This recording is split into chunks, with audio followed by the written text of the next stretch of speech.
¿Qué tal, amigos? ¿Cómo están? Estamos en su programa Diálogos Divinos. Les saludamos con mucho gusto el doctor Salvador Tomasini. Hola, amigos. El amigo Alejandro Carrega. Hola, buenas noches, ¿cómo están? Y su servidora Alejandra López. Pues bien, la Reina Madre no deja de darnos lecciones, tiene todavía muchas cosas por decirnos, muchas cosas por darnos sus lecciones de amor, sobre todo la manera en la que podemos acceder a la divina voluntad de una manera preciosa. Así es. Bueno, pues vamos a continuar. Nos toca, ¿qué? El día 20. El día 20, ¿verdad? Hija mía, queridísima, oh, cómo te suspiro en mis brazos para tener el gran contento de poder decir a nuestro pequeño rey niñito: no llores, cariño mío, mira, aquí con nosotros está mi pequeña hija que quiere reconocerte por rey y darte el dominio en su alma, para hacerte extender el reino de tu divina voluntad en ella. Ahora, hija de mi corazón, mientras estás atenta en mirar al niñito Jesús, préstame atención y escúchame. Una cosa nada más. O sea, Jesús nos ha dicho que una de las cosas que más anhela es almas, ¿sí? Incluso en la cruz, ¿se acuerdan de aquella palabra, el sitio? O sea, tengo sed, pero sed de almas, ¿no? Y cómo María, desde el primer instante, empieza a buscar almas para llevarle a Él. Y ahora en este punto, o sea, es tremendo porque es el inicio de su reino y le lleva al alma que va a ser la que va a recibir todo este don y de la cual de ella saldremos todos los demás, todos los que querremos llegar a vivir en este reino. Así que María le lleva un don inmenso a Jesús, un alma en donde van encerradas prácticamente todas aquellas almas que van a llegar a vivir en la divina voluntad. Así que Jesús ni bebé lo recibe, pero lo recibe con un gusto y todavía no nace, todavía está dentro de ella, ¿no? Y sin embargo es enorme lo que está haciendo María. Tú debes saber que era medianoche cuando el pequeño rey salió de mi seno materno. O sea, está en el momento de que va a nacer. Pero la noche se cambió en día. Aquel que era dueño de la luz ponía en fuga la noche de la voluntad humana, la noche del pecado, la noche de todos los males. Y por señal de lo que hacía en el orden de las almas con su acostumbrado fiat omnipotente, la medianoche se cambió en día fulgidísimo. Todas las cosas creadas corrían para alabar en aquella pequeña humanidad a su Creador. El sol corría para dar sus primeros besos de luz al niñito Jesús y calentarlo con su calor. El viento imperante, con sus oleadas, purificaba el aire de aquel establo y con su dulce gemido le decía: «Te amo». Los cielos se sacudían desde sus cimientos, la tierra exultaba y temblaba, hasta en el abismo. El mar se agitaba con sus olas altísimas. En suma, todas las cosas creadas reconocieron que su Creador ya estaba en medio de ellas, y todas hacían competencia para alabarlo. Los mismos ángeles, formando luz en el aire, con voz melodiosa de poderse escuchar por todos, decían: «Gloria a Dios en lo más alto de los cielos, y paz en la tierra a los hombres de buena voluntad. Ya ha nacido el celestial niñito en la gruta de Belén, envuelto en pobres pañales». Tanto que los pastores que estaban en vigilia escucharon las voces angélicas y corrieron a visitar al pequeño Rey Divino. Hay algo que, aquí está puesto como una forma, como una señal de lo que pasaba en el interior y que la noche se convierte en día. Vamos a recordar que Jesús es la luz del mundo, que el verbo de Dios es la luz, la luz, Dios es luz, y que esta luz estaba encerrada en María. Ahora, ¿cómo nació este niño? ¿Cómo nació? ¿Cuál fue el punto ya material de nacimiento de Jesús al mundo? ¿Se lo imaginan como un parto normal? No, algo como luz que salió. Algo como luz que salió. Esto lo digo porque incluso se habla del parto de María en la gruta. Se habla de que José atendió el parto, se convirtió en partero en ese día. Esto es total y absolutamente, o sea, no es congruente con todo lo que sabemos de Jesús, con lo que sabemos de María. O sea, que aquel niño es la luz del mundo. María, bueno, tanto Luisa como María Valtorta nos narran el nacimiento de Jesús y las dos coinciden perfectamente en que empieza la gruta, empieza a tener un resplandor dentro de ella, una luz que empieza a hacerse cada vez más fuerte, más intensa. Y tanto María Valtorta como Luisa dice que llega el momento en el que prácticamente la luz es tan fuerte que ya no permite distinguir a las personas y que en un momento dado empieza a decrecer, empieza a irse, y cuando ya pueden ver, lo que ven es a María con el niño en brazos, ¿sí? O sea, que este niño que es luz, este niño que en el monte Tabor, unos años después se transforma en luz, en la divinidad, sale de María en esa luz, sin ser un parto común, o sea, a un embarazo no común. Ya hemos hablado de que María no quedó embarazada como normalmente quedan las personas, de que no fue un embarazo, aunque hubiera sido el Espíritu Santo el Padre el que motiva. No es el Espíritu Santo no toma un óvulo de María y pone un esperma creado por él, sino que es una humanidad creada por él de la tierra de María. O sea, todo en este embarazo es diferente. El parto no podía ser un parto normal. Es un parto de luz, un parto en donde aquí María nos dice que la noche se convierte en día y que esa luz, o sea, es tan grande que todo se nubla, y que ahora hasta los mismos ángeles, o sea, formando luz con su presencia, con su canto, con su amor, con su adoración, les hace patente a los pastores el nacimiento de aquel niño. O sea, esta luz que después se va a transformar en una estrella que va a salir a todo el mundo para dar a conocer que ha nacido, en ese momento se manifiesta, pero se manifiesta a los que están cerca, que son los pastores, y que acuden a adorar y a amar a aquel niñito, ¿no? Seguimos. Por eso, hija querida, continúa escuchándome. En cuanto yo lo recibí en mis brazos, le di mi primer beso. Sentí la necesidad de amor de dar de lo mío a mi hijo niñito, y ofreciéndole mi seno, le di leche abundante, leche formada por el mismo fiat divino en mi persona, para alimentar al pequeño Rey Jesús. ¿Quién puede decirte lo que yo sentía al hacer esto? Y los mares de gracia, de amor, de santidad, que para corresponderme me daba mi hijo. Por eso lo envolví en pobres pero limpios pañales, lo acosté en el pesebre. Esta era su voluntad, y yo no podía hacer otra cosa que seguirla. Pero antes de hacer esto, hice partícipe al querido San José, poniéndolo en sus brazos. Y oh, cómo gozó, se lo estrechó al corazón, y el dulce niñito derramó en su alma torrentes de gracia.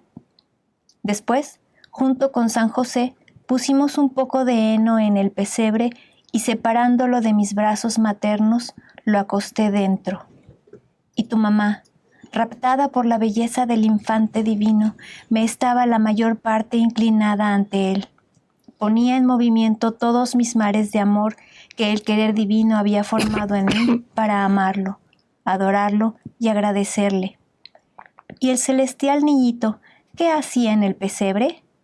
Un acto continuado de la voluntad de nuestro Padre Celestial, que era también suya, y emitiendo gemidos y suspiros, Gemía, lloraba y llamaba a todos diciendo en sus gemidos amorosos: vengan todos mis hijos, por amor tuyo he nacido al dolor, a las lágrimas, vengan todos a conocer el exceso de mi amor, denme un refugio en sus corazones.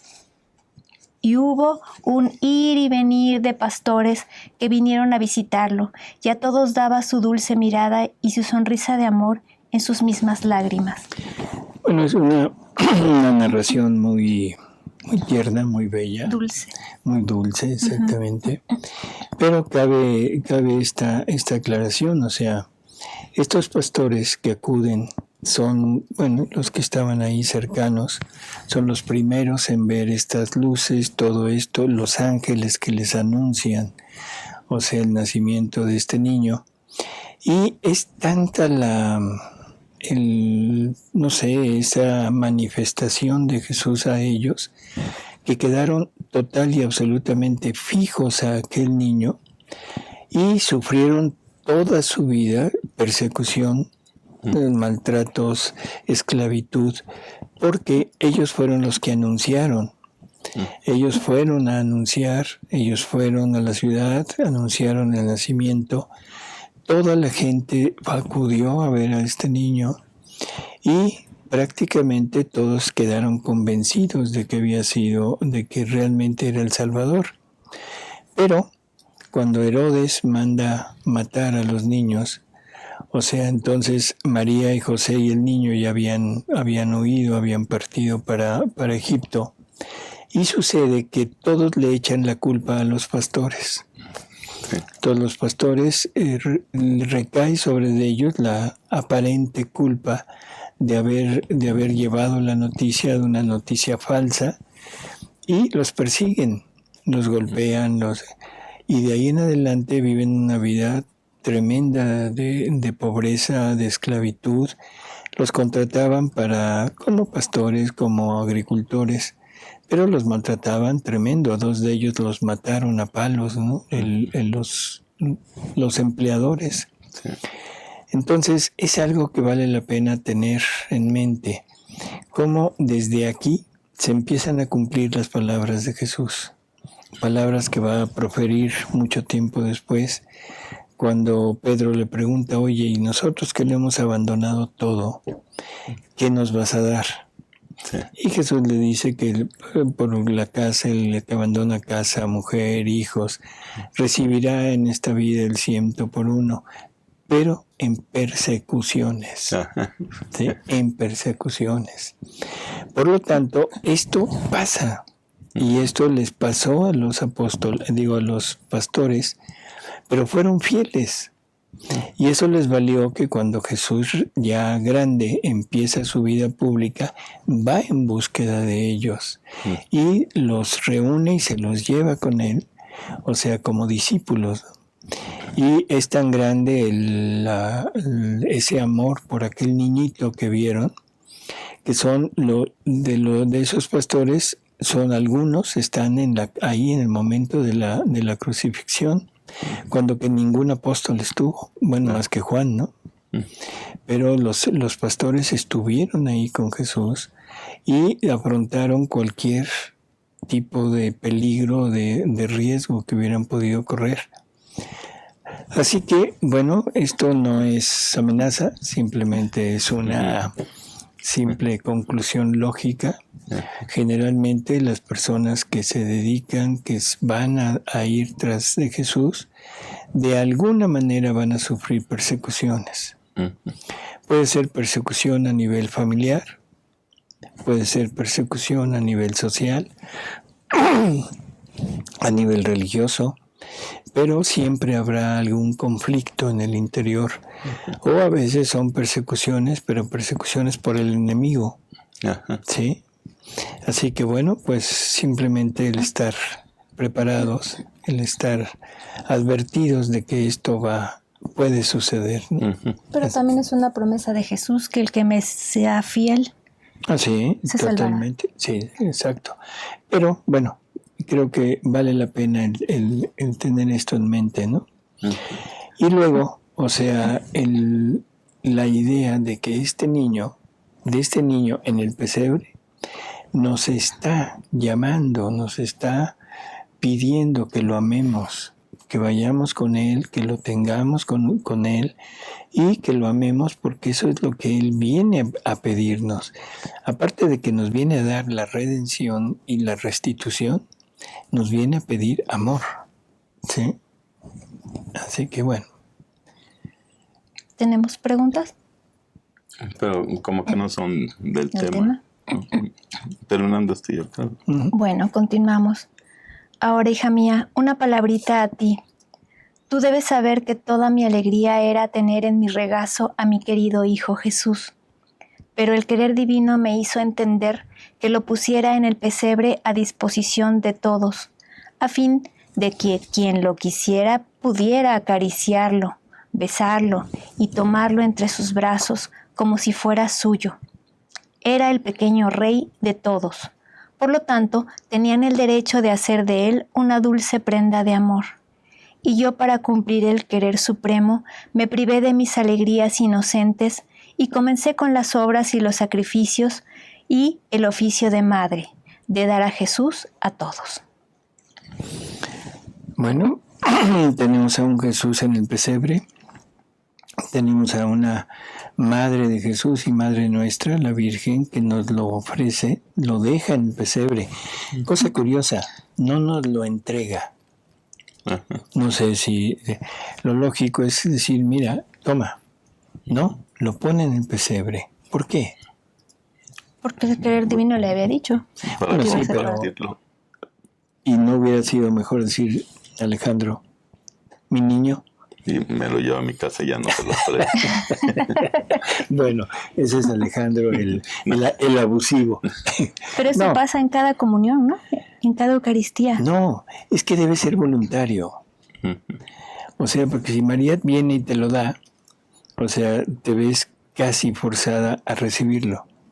Lo pone en el pesebre y dice, aquí está mi hijo y el que quiera, venga, ¿no? O sea, debe ser una búsqueda y un anhelo personal de ir, buscarlo, tomarlo y hacer lo propio, ¿no? O sea, yo creo que ese es como el significado del pesebre, que podría ser similar al significado de la cruz. La cruz, un Jesús crucificado con los brazos clavados, los brazos abiertos, y que no se puede mover, no puede hacer nada, pero está a disposición de todo aquel que lo quiera, y disposición para hacerle bien o hacerle mal. No es nada más para recibirlo. Igual el niño en el pesebre. Yo puedo recibirlo, puedo tomarlo, puedo amarlo, pero también puedo ir por él para hacerle mal. Ojo con eso, ¿no? Sí. Hija mía, la divina voluntad es exigente, quiere todo, incluso el sacrificio de las cosas más santas. Esto es importantísimo. ¿Por qué dice esto María? Porque eso entra también en el desapego. Porque eso es lo que ella hizo. Se desapegó de su hijo y lo pone a disposición de todos. O sea, y ella nos da el ejemplo de que hay que desapegarnos incluso de las cosas santas, divinas, incluso de Jesús. Que después se va a repetir con Luisa, cuando Jesús le dice que tiene que desapegarse de su presencia sensible para que viva siempre en la divina voluntad. Y aquí es prácticamente igual. Es María que se está despojando de su niño, que lo está dejando en el pesebre recién nacido, que es lo que una madre quiere. Siempre tenerlo con ella, ¿no? Alimentarlo, en fin. Y no, lo deja en el pesebre, ¿para qué? Para darlo y desapegarse ella. Ahora, ella conoce perfectamente que teniendo la divina voluntad en ella, aquel niño nunca estará separado de ella. Aunque esté en el pesebre, aunque llegue Alejandro y se lo lleve. No, pero sí se los traigo. Pero no tiene forma de perderlo, ¿sí? Pero sí, sensiblemente se desapega. Y esto nos enseña esta gran lección.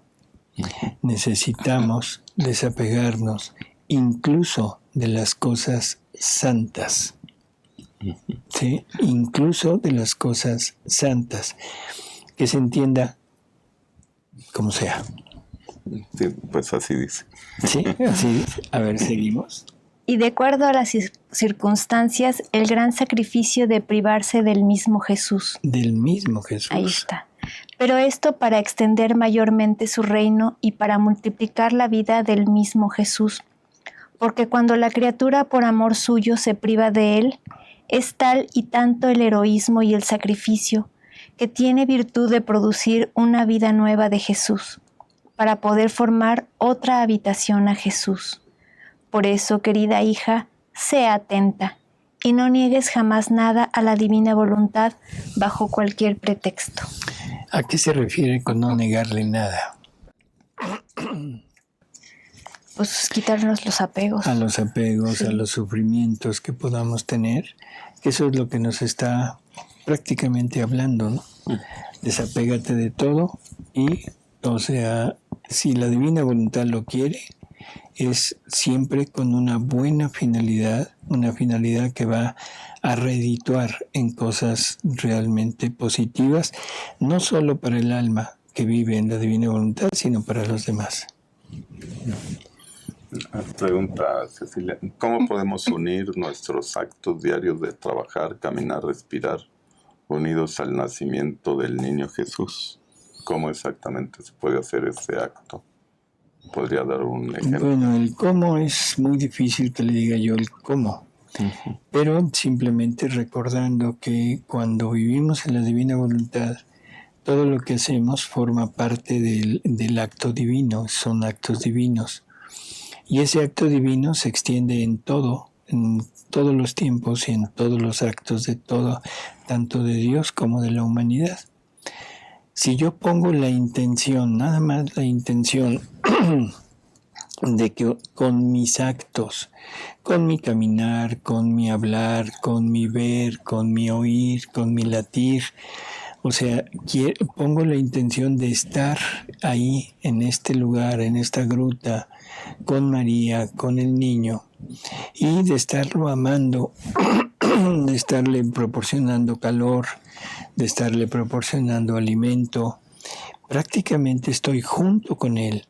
No necesito hacer algo especial, sino con la intención de unir mis actos en ese momento y ofrecérselos como yo quiera, para amarlo, para adorarlo, para calentarlo, para repararlo, para rehacer los actos de toda la humanidad. No importa. Eso se está haciendo y puede ser en el caminar, en el obrar, en el ver, en el hablar, en cualquiera. ¿De acuerdo? Hay otras preguntas, pero no son del tema. Yo creo que nos saldríamos mucho. Bueno, ok. Porque son de pregunta. Dice que la religión no se puede comprobar nada y que la ciencia sí. Pero eso sería para el miércoles, yo creo. Sí, el miércoles se las contestamos. ¿Cuál hoy? El 21. Me quema la punta de la lengua, me quema eso de la ciencia, de que puede demostrar todo. Nada más una pequeña aclaración, no es cierto. Sí. La ciencia puede demostrar del momento de inicio en adelante todo lo que sea repetible y lo que sea experimentable. Pero lo que provoca el inicio de todo no es campo de la ciencia, es campo de la filosofía y campo de la fe. ¿Seguimos? Y el miércoles hay mucho tiempo. El miércoles hay tiempo para poder hablar. Dice en el día 21, hija queridísima, cómo suspiro por tu compañía para contarte nuestra historia de amor y de dolor. La compañía hace más dulces, suaves y queridas las alegrías, y el dolor queda mitigado y correspondido por la dulce compañía de quien nos ama. Ahora, tú debes saber que apenas habían transcurrido 8 días del nacimiento del infante divino. Todo era fiesta y felicidad. La misma creación, poniéndose en actitud de fiesta, festejaba al Creador niño. pero el deber interrumpe nuestras alegrías, porque en aquellos tiempos había una ley que todos los hijos primogénitos debían someterse al duro corte de la circuncisión. Mi corazón de madre sangraba por el dolor de tener que someter a mi querido hijo, mi vida, mi mismo creador, a un dolor tan acerbo. Oh, cómo habría querido ponerme en su lugar, pero el querer supremo se impuso sobre mi amor, y dándome el heroísmo, me ordenó circuncidar al Dios niño. Hija mía, tú no puedes comprender cuánto me costó, pero venció el fiat divino, y obedecí unida con San José, y estando los dos de acuerdo, se circuncidó a mi querido hijo. Al corte doloroso, yo me sentí arrancar el corazón, y lloré. San José lloraba, y mi querido niño sollozaba. Era tanto el dolor que temblaba, y mirándome, en mí buscaba ayuda. Qué hora de dolor y de sufrimiento de parte de los tres. Fue tanto que, más que mar, arrollaba a todas las criaturas para llevarles la primera prenda y la misma vida de mi hijo para ponerlas a salvo. Una ley que estaba puesta dentro de la religión judía y que era una ley prácticamente de dolor. Y aquí Jesús empieza en un momento dado a derramar su sangre, pero es una sangre que viene a redimir. O sea, todos sus actos van con esta finalidad, incluso los actos a los que los es sometido, no tanto a los actos voluntarios. Es voluntario el someterse a eso, pero le es inferido este corte por otras personas, y que es la primera sangre derramada y que podríamos poner como preludio de la pasión de Jesús. O sea, un preludio que va a pasar mucho tiempo todavía para que se lleve a cabo, pero de todas maneras es un derramamiento de sangre. Adán había producido una herida tremenda en la familia humana a la hora de salirse de la divina voluntad. Ahora Jesús, con esta herida, quería rehacer aquello y quería cicatrizar, por decirlo de esta manera, la herida que había proferido Adán a todos nosotros. Porque todos nosotros nos quedamos heridos por la acción de Él, pero que en esta circuncisión, esta herida de Jesús se pone como cemento para volver a unir a Dios con la criatura, ¿sí?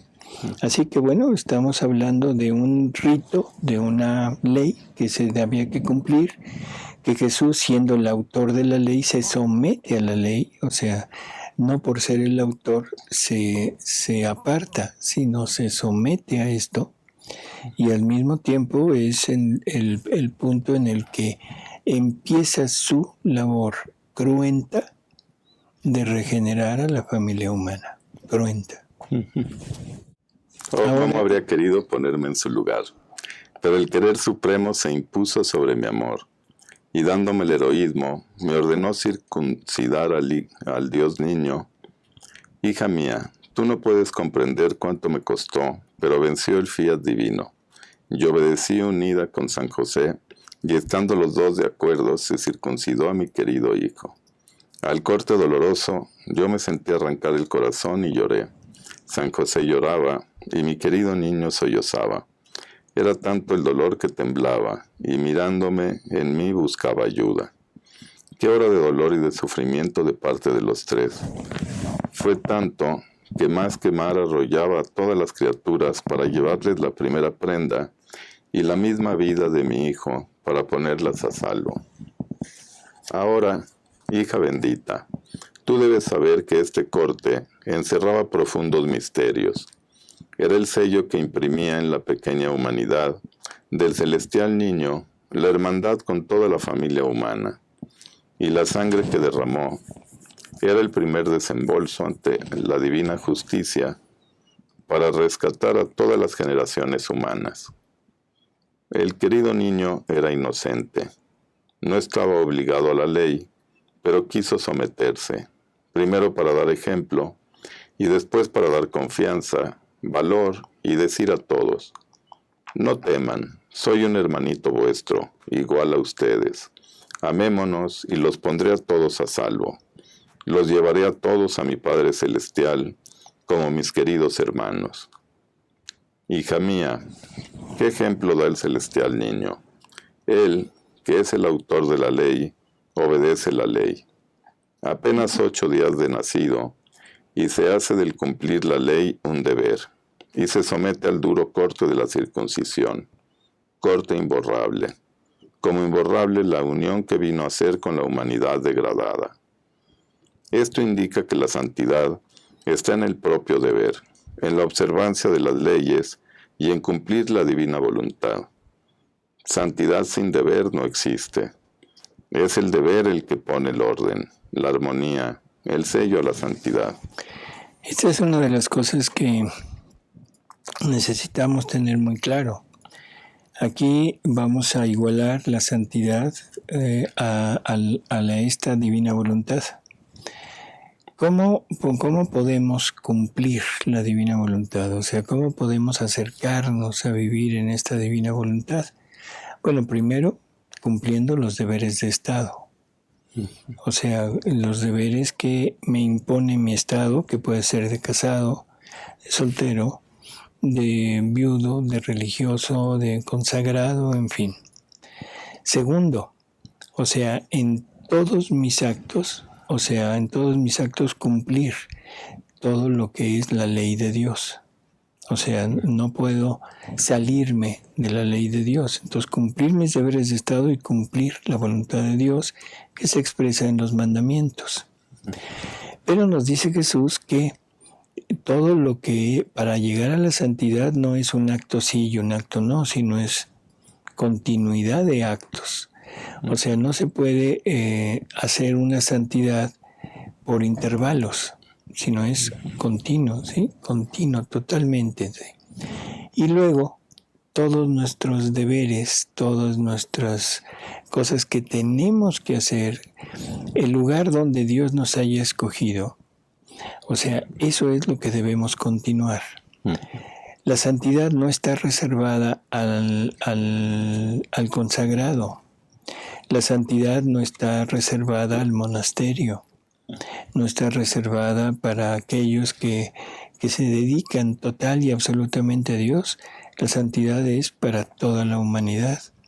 Por lo tanto, la santidad debe ser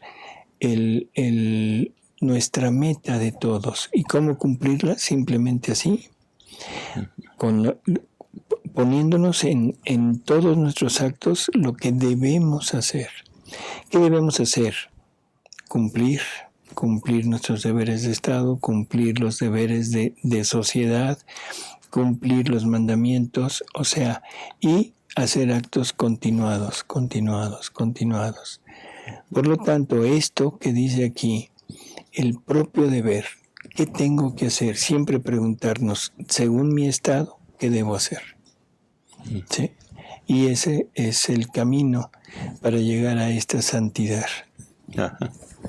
Dice: además de esto, hija mía, tú debes saber que al sustraerse Adán de la divina voluntad, después de su pequeña vida de inocencia, su voluntad humana quedó herida, más que por un cuchillo homicida, y por esta herida entró la culpa, las pasiones, perdió el bello día de la voluntad divina. Se degradó tanto que daba piedad, y mi querido hijo, después de las alegrías... Espérame, porque esto es importante. Este es lo que hemos a veces mencionado, que el hombre pierde aquel don de integridad con Dios, y entonces aquí lo pone como una herida en la voluntad humana, y a través de esa herida penetra todo lo malo, ¿sí? ¿Qué es lo que penetra según esto? La culpa, las pasiones, ¿sí? Y no solamente eso, sino penetra toda esa incertidumbre de nuestro ser, toda esa duda sobre todo lo que nos rodea, y nos pone en el punto de dudar de todo, de temer temer de todo, siendo reyes de la creación, ahora nos convertimos en temerosos de la creación, y eso resquebraja al hombre, y eso es lo que da como consecuencia estos estados actuales de diferencia de formas de pensar, de formas de actuar, de incredulidad, de ¿cómo diríamos? Todo perdón por la palabra, salvajismo en el que vivimos, toda esta serie de trastornos mentales que tenemos, toda esta serie de dudas, de incertidumbre de nuestra verdadera esencia, y sobre todo dudar de Dios y dudar de la creación, dudar de nuestra finalidad, y simplemente nos hemos convertido en un animal más de este planeta. Sí. Un animal racional, sí, pero al fin y al cabo animal, porque lo que nos convierte en hombres es la vida divina en nosotros. Y dice Jesús que nos convirtió en el hazmerreír de toda la creación. Así es. Así es. Y ahora ni nosotros mismos sabemos qué somos. Sí. Por eso es exactamente el problema que tenemos ahora. Esa falsa identidad que tenemos y esas falsas ideologías que ahora hay en cuanto a que yo puedo ser lo que yo quiero ser. Perdón, pero es tremendo esta herida que entró en la voluntad humana. Perdió el bello día de la voluntad divina. Se degradó tanto que daba piedad. Y mi querido hijo, después de las alegrías de su nacimiento, quiso ser circuncidado, a fin de que esta herida suya sanara la herida que se hizo Adán, con hacer su propia voluntad. Y con su sangre le preparó el baño, para lavarlo de todas sus culpas, fortalecerlo, embellecerlo de modo de hacerlo digno de recibir nuevamente aquella voluntad divina que rechazó, que formaba su santidad y su felicidad. Hija, no hubo obra o pena que él sufriera, con la que no tratara de reordenar nuevamente la divina voluntad en las criaturas. Por eso, lo que te debe importar en todas las circunstancias, incluso dolorosas, humillantes, es el hacer en todo la divina voluntad, porque estas son la materia prima en la cual se oculta para obrar en la criatura, para hacerla adquirir su vida obrante en la criatura. Esto es también muy importante, ¿no? ¿Cuál es la materia prima? ¿Cuál es la materia prima de esta divina voluntad para venir a obrar en nosotros? El amor. Las penas. Las penas. Las penas, el dolor, los sufrimientos, el amor también. Pero aquí se está refiriendo totalmente a la parte dolorosa, ¿no? Por eso dice, por eso lo que te debe importar en todas las circunstancias, incluso dolorosas, humillantes, es el hacer en todo la divina voluntad, porque estas son la materia prima en la cual se oculta para obrar en la criatura, para hacerla adquirir su vida obrante en ella. Así que las penas necesitamos reorientar nuestra interpretación de sufrimiento y de pena. No se trata, hemos hablado mucho de masoquismo, no se trata de ser masoquistas, se trata de entender lo que la pena y el sufrimiento nos acarrea. Y esa pena y sufrimiento lo que nos acarrea es el desapego de todo lo que es humano y que entró ahí en aquella herida y que no es lo que Dios nos puso al crearnos. Toda esta incertidumbre que tenemos en nuestro interior no es algo que Dios haya puesto en nosotros. Esto es producto de habernos separado de ese punto inicial de divina voluntad. Dice, ahora, hija queridísima, en tanto dolor surge la más bella alegría, tanto de detener nuestras lágrimas. Cuando fue circuncidado, le pusimos el nombre santísimo de Jesús, comunicado por el ángel. Al pronunciar este nombre santísimo, fue tal la alegría, el contento, que endulzó nuestro dolor. Mucho más que en este nombre, quien lo quisiera habría encontrado el bálsamo a sus dolores, la defensa en los peligros, la victoria en las tentaciones, la mano para no caer en pecado, la medicina a todos sus males. Este nombre es La medicina a todos sus males.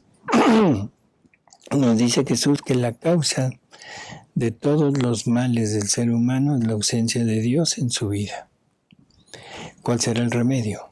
La presencia. La presencia de Dios en su vida.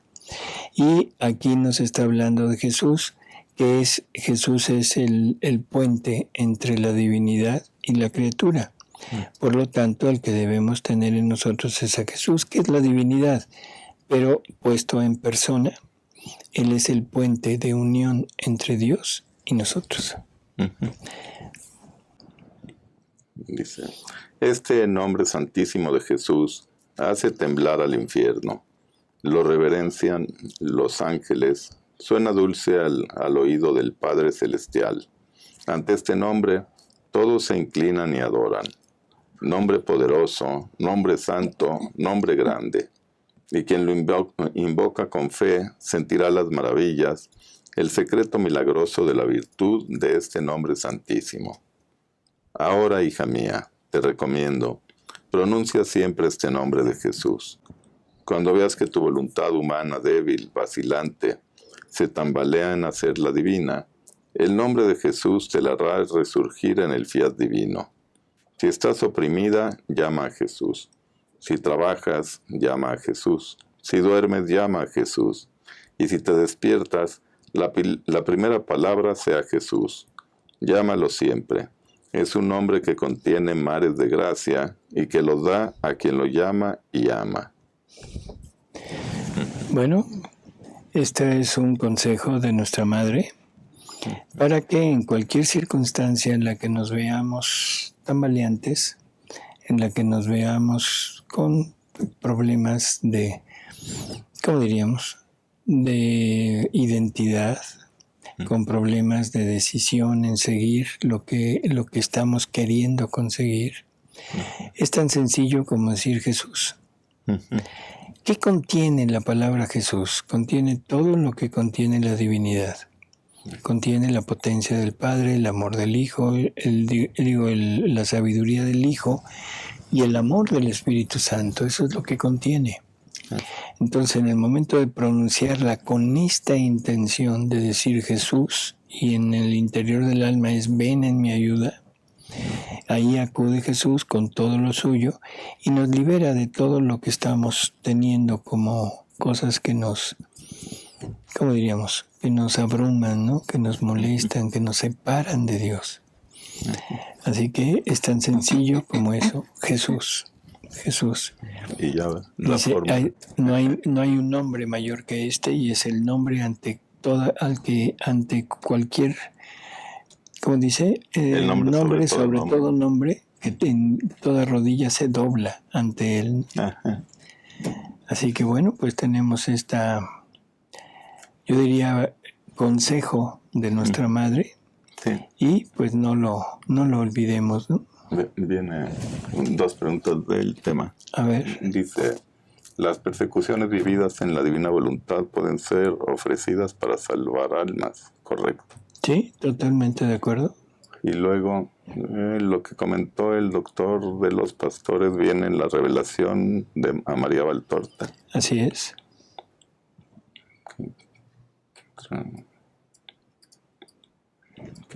¿Cómo puedo honrar más en el divino querer el momento de su nacimiento? Honrarlo, pues poniéndonos en él, ofreciéndolo, o sea, ofreciendo ese nacimiento, tomarlo como nuestro y ofrecérselo a él, ofrecérselo a María, ofrecérselo a la divinidad, como el momento culminante en que el Verbo Eterno se hace presente ya en la tierra, en el mundo visible, y sobre todo, viviéndolo. amándolo en nosotros, que sea un nacimiento continuo en nosotros, que no sea un nacimiento allá en la gruta, sino que sea un nacimiento aquí, en nuestra alma. Que María deposite a este niño no en el pesebre, sino en nuestra alma. Creo que esa es la mejor manera de honrar, porque es la manera de poder dar cumplimiento a todo lo que Él se fijó como meta para venir a este mundo. Dicen también, menciona privación de Jesús y de su presencia sensible. ¿En esos momentos sigue Jesús obrando en nosotros? ¿Se puede vivir en la divina voluntad con esa privación? Claro, y es la forma perfecta de vivir. Luisa estaba muy acostumbrada a la presencia sensible de Jesús.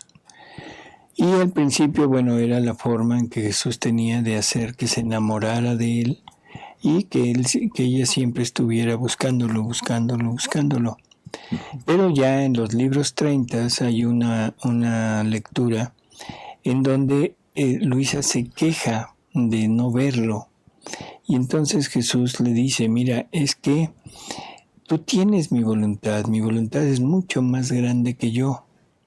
Es más, mi voluntad es la que me tiene puesto en mi humanidad. Así que para que te acostumbres a vivir en mi voluntad, yo me quito, yo no me presento para que te abandones totalmente en mi voluntad. Y cuando ya no puedas, dice así, cuando ya no puedas, toca mi voluntad y yo me aparezco. O sea, como dice, como para irte acostumbrando cada vez más. Pero en realidad el punto principal es desapegarnos de todo, incluso de la presencia sensible de Jesús. Nosotros no tenemos ese, ¿cómo decir? Ese punto, porque no lo tenemos sensible. Sí. Ahora, si alguien lo tiene sensible, bueno, pues qué bueno, bendito sea Dios, pero también le serviría como de, la palabra no me gusta, pero pues de estorbo para llegar a vivir en la divina voluntad plenamente. Porque ya uno no avanzaría. Así es, te quedas ahí, te quedas ahí. En el programa del próximo viernes, la Virgen habla algo así de los Reyes Magos. Pues ya el viernes. Bueno, ya cuando nos toquen estas lecturas. Pero sí es necesario entender que todo lo que nos atraiga, que no sea la divina voluntad, incluso la presencia real de Jesús, visible, sensible, nos sirve de obstáculo para vivir 100% abandonados en la divina voluntad. Dice Miriam, ya me parecía que Jesús no había podido causar tanto dolor a su madre. Ella no lo concibió normalmente y por el pecado, por eso fue un parto divino. Sí, es más o menos y luego dice, ¿y cuáles son las cosas divinas de las cuales me debo desapegar? ¿Cómo saber si es mi voluntad o la de Jesús? Bueno, yo le diría, ¿cómo saber qué es la voluntad de Jesús? Jesús me dice, desapégate de todo. Entonces ya sé que la voluntad de Jesús es que me desapegue de todo. Ahora, ¿a qué cosas me debo desapegar? Bueno, Jesús me dice, desapégate incluso a las cosas santas, incluso a tus virtudes, incluso a tus modos, a tus costumbres que tengas. Creo que la opción es muy sencilla de poder reconocer, es desapégate de todo. Y que no te quede otra cosa más que la divina voluntad en tu alma. Ese es el punto. ¿Cómo llegar a esto? Bueno, parte es de uno, de la decisión firme de ir quitando. Parte es la fe. Recordemos aquello que dice Jesús, que el que se rodea de la fe, totalmente como el mar rodea una barca, entonces le va a conceder 3 gozos y uno de esos gozos es el desapego total de todo. Así que parte es de la criatura y parte es de Dios. hay que demostrarle que queremos desapegarnos. Y una vez demostrándoselo, él actúa. No se trata de pedir, se trata de actuar, ¿sí? Porque es muy sencillo pedir. Señor, desapégame de todo. Y va a decir, no, ¿y yo por qué? Desapégate tú. Sí. O sea, es Él el que nos pide que nosotros pongamos la primera piedra, que pongamos la intención, que pongamos la acción, y después Él va a completar todo lo demás. Pregunta Lourdes, ¿cuáles son los actos continuados y cómo se hacen? Bueno, es que un acto continuado es un acto que no termina nunca. ¿A qué se refiere? A que en todo lo que yo haga, el acto continuado es siempre darle vida a la divina voluntad en lo que estoy haciendo.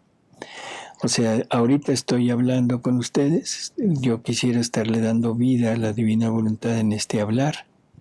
Terminando el programa me voy a mi domicilio, y entonces le voy a dar vida a la divina voluntad en este ir. Llego a mi casa y estoy con mi familia, no es para estar con ella, sino es para darle vida a la divina voluntad en el de convivir con mi familia. Luego me voy a dormir, pero no es por dormir, es para darle vida a la divina voluntad en el dormir. O sea, eso es hacer un solo acto continuado y que se repite. Y todo lo que parece que son actos diferentes en nosotros son los efectos del acto continuado. Sí, dice José Luis, la persecución también puede implicar dudar de la divina voluntad y no querer que así sea.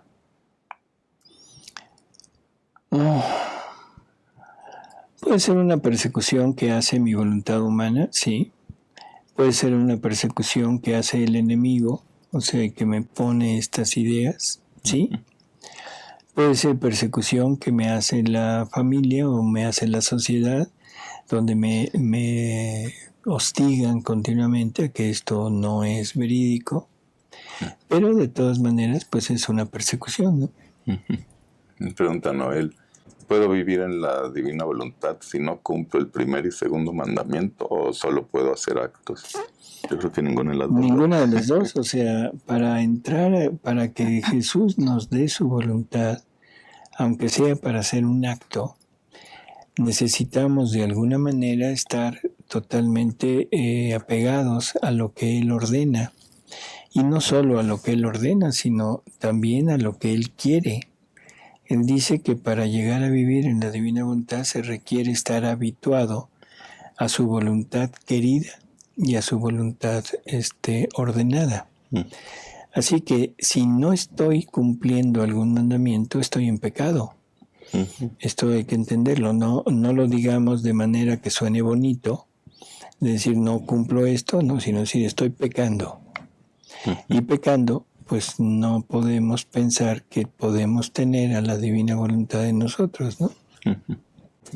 Pues ya del tema creo que ya son las preguntas. Para el miércoles contestamos las demás. Sí, bueno, todas las preguntas que no hayan sido sobre esto, pues las contestaremos el miércoles en Verdades Divinas. Y pues amigos, muchísimas gracias por estar con nosotros. Alejandro, gracias, muchas gracias. Doctor, gracias, Ale. Alejandra. Gracias, doctor. Y nos vemos aquí en una semana. Gracias por todos sus Perdón, comentarios. no en una semana. Nos vemos el viernes. De Diálogo Divino, sí, pero ya pregrabado. No, así es, nos vemos el viernes aquí. Gracias Hasta luego. por todos sus saludos y comentarios. Gracias. Gracias.